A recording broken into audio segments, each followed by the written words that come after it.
بسم اللہ الرحمن الرحیم۔ تقریباً گھنٹے بھر بعد نور خان نشے میں جھومتا ہوا آیا۔ گھر کا دروازہ اسے کھلا ملا۔ یہ دیکھ کر وہ مدہوشی کے باوجود کچھ بوکلایا اور پھر لڑکھڑاتے قدموں سے کمرے کی طرف بڑھا۔ مہجبین کے کپڑے پہنے ہوئے گلسمن اس کی جگہ سر جھکائے بیٹھی تھی۔ ایک لرزتی ہوئی شمع قریب ہی جھلملا رہی تھی۔ نور خان نے طاق سے چابی لے کر دروازہ کھولا اور پھر کنڈی کھول کر دروازے کو دھکا دیا۔ مہجبین میری جان، نشے میں نور خان بڑبڑا رہا تھا، آج تمہیں مجھ سے کوئی بھی چھین نہیں سکتا۔ پھر اس نے گلسمن کو دبوچ لیا۔ گلسمن سسکیاں بھرنے لگی تو وہ کہنے لگا، رونے کی کوئی بات نہیں جانے من، یہ تو مزے کی رات ہے، تمہیں بھی مزہ۔ اس کے بعد تم مجھ سے شادی کر لو گے نا خان؟ گلسمن نے روتے ہوئے کہا۔ نشے کے سبب نور خان اپنی منگیتر کی آواز پہچان نہ سکا اور اسے مہجبین ہی سمجھتے ہوئے ہنس کر بولا، شادی نہیں مہجبین جانے من، ہم تم سے شادی نہیں کر سکتے۔ ہاں، ہم تمہارے ساتھ شب وصل ضرور منائیں گے، اور صرف آج ہی کی رات نہیں بلکہ کئی راتیں، تاکہ تم سے ہمارا جی بھر جائے۔ شادی اگر ہماری ہوگی تو صرف گلسمن کے ساتھ ہوگی، یہ ابا کا حکم ہے، انہوں نے زبان دے رکھی ہے۔ نور خان خاصی شراب پینے کے باوجود ایک آدھا جیب میں بھی رکھ لایا تھا۔ اس نے جیب سے وہ آدھا نکالا اور اسے کھول کر ایک گھونٹ بھرنے کے بعد بولا، گلسمن میں کیا کمی ہے؟ وہ بھی خوبصورت ہے، مگر تم سے تو ہمیں بدلہ لینا ہے۔ شہباز خان اب جیل میں سڑے گا، تب ہم اسے دیکھنے جایا کریں گے۔ گلسمن یہ سن کر حیرت زدہ رہ گئی۔ اسے مہجبین سمجھ کر نور خان اس پر ٹوٹ پڑا۔ کچھ دیر تک گلسمن نے مزاحمت کی، مگر جلد ہی اندازہ لگا لیا کہ نور خان کی وحشت لمحہ بلمحہ بڑھتی جا رہی ہے۔ گلسمن نے کبھی جو خواب دیکھا تھا وقت سے پہلے اس کی تعبیر مل گئی تھی۔ اس کا منگیتر، اس کا محبوب نور خان اس پر چھا چکا تھا۔ نور خان نے اسے فتح کر لیا تھا۔ اس شکست میں جو لذت تھی اسے گلسمن ہی محسوس کر سکتی تھی۔ پرانی مسجد کے عقب میں عیدو جعفر کے چائے خانے میں پہنچا تو اس کے ہاتھ میں رائفل دے کر جعفر کی آنکھوں میں چمک آ گئی۔ عیدو نے رائفل جعفر کو تما دی۔ جعفر اس طرح رائفل پر ہاتھ پھیرنے لگا جیسے وہ کوئی سال بھر کا بچہ ہو۔ بہت بڑھیا مال ہے خان، جعفر نے تعریف کی۔ کتنے کا مال ہے خان؟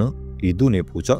بالکل نئی رائفل ہے، 3000 سے کم میں کیا جائے گا، 1000 کمیشن میرا ہوگا۔ جعفر سودے بازی پر اتر آیا، پیسے رائفل بکنے کے بعد ملیں گے۔ عیدو آہستہ سے بولا، میں یہ رائفل تمہیں مفت دینے کو تیار ہوں خان۔ جعفر نے اسے بے یقینی سے دیکھا تو وہ مزید بولا، اس بہترین ولایتی رائفل کی عوض تمہیں میرا ایک کام کرنا ہوگا خان۔ جعفر چونک اٹھا، کیا کام ہے تمہارا؟ اس نے سوال کیا۔ وہ قیدی ہمیں دے دو خان۔ عیدو نے اس کی آنکھوں میں آنکھیں ڈال کر کہا، قیدی ہمارا، رائفل تمہاری، بولو سودا منظور ہے؟ جعفر سوچ میں پڑ گیا۔ کبھی وہ رائفل کی جانب دیکھتا، کبھی عیدو کی طرف۔ بڑی دیر خاموش رہنے کے بعد وہ بولا، خان، نصیر خان اور داروغہ ہم کو زندہ نہیں چھوڑیں گے۔ اس کے چہرے سے گھبراہٹ کا اظہار ہو رہا تھا۔ ان کی پرواہ مت کرو جعفر خان، میرے پاس بھی آدمی موجود ہیں۔ عیدو نے کہا، کسی کو بھی اس قیدی کی جگہ رکھا جا سکتا ہے۔ یہ سن کر جعفر خان چونک اٹھا، ہاں یہ ٹھیک ہے، قیدی کی جگہ تم اپنا ایک آدمی چھوڑ دو، تب ہم کہہ سکتا ہے کہ قیدی کو نہ ہم نے اس روز دیکھا اور نہ ہی اسے پہچانتا ہے۔ پھر ساری تہمت نصیر خان کے ساتھ آنے والے اس آدمی پر لگ سکتی ہے، کیونکہ وہ کئی بار یہاں آ چکا ہے۔ وہ آتا ہے اور قیدی کو مار پیٹ کر گالیاں بکتا ہے، پھر چلا جاتا ہے۔ قیدی نشے کی وجہ سے نڈھال پڑا پٹتا رہتا ہے۔ عیدو سمجھ گیا کہ وہ آنے والا نور خان کے سوا کوئی اور نہیں ہو سکتا۔ وہ سوچتا رہا اور بولا، ٹھیک ہے خان، ہمیں سودا منظور ہے۔ کل ہم آئے گا اور قیدی کی عوض کسی آدمی کا بھی انتظام کرے گا۔ کل قیدی باہر ہوگا اور یہ ولایتی نئی رائفل تمہاری۔ یہ راز بس تمہارے اور ہمارے درمیان ہے خان۔ عیدو چلنے لگا تو جعفر نے کہا۔ عیدو نے قسم کھا کر جعفر کو رازداری کا یقین دلایا۔ وہاں سے لوٹ کر عیدو سیدھا میس میں آیا۔ اس نے جبر خان کو سب کچھ بتا کر کہا، تمہیں کل میرے ساتھ چلنا ہوگا۔ میں خود تو شہباز کی جگہ وہاں قیدی بن کر رک جاؤں گا۔